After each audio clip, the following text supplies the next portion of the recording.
how do you adapt curriculum standards, specifically the Common Core standards, that you're expected to follow for critical multicultural education?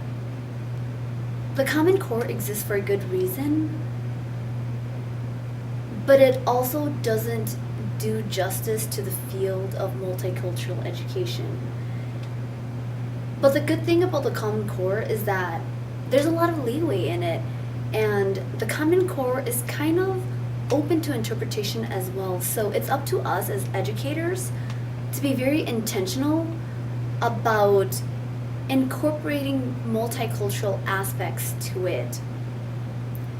So for example, as a third grade teacher, I'm more familiar with the third grade standards, but for the literacy strand, 3.1.2 talks a lot about using details to recount stories and fables and myths, using details to find the central message.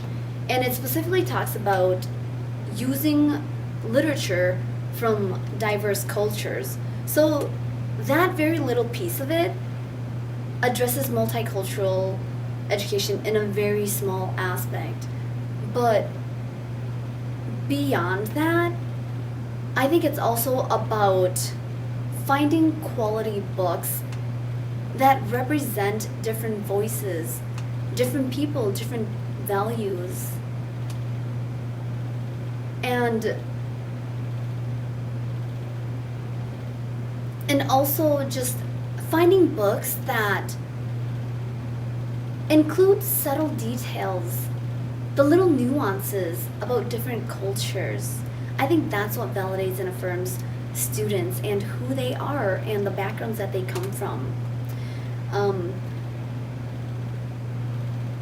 Standard 3.1.6 also talks a little bit about point of view and being able to distinguish your point of view from the characters or the narrators.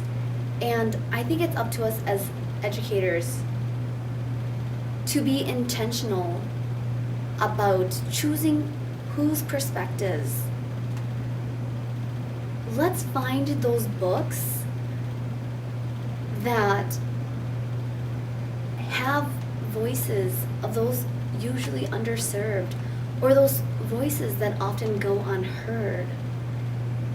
And I think that's one way that we can address multicultural education in our teaching. And for me, I'm somebody who follows the rules. It's hard for me to break away from the rules, but over the years, I've been more comfortable telling myself that it's the standards that I have to teach, not necessarily the curriculum. And with that in mind, I've felt more comfortable supplementing my teaching with resources outside of the curriculum that we're given, because honestly, that doesn't always reflect multicultural education.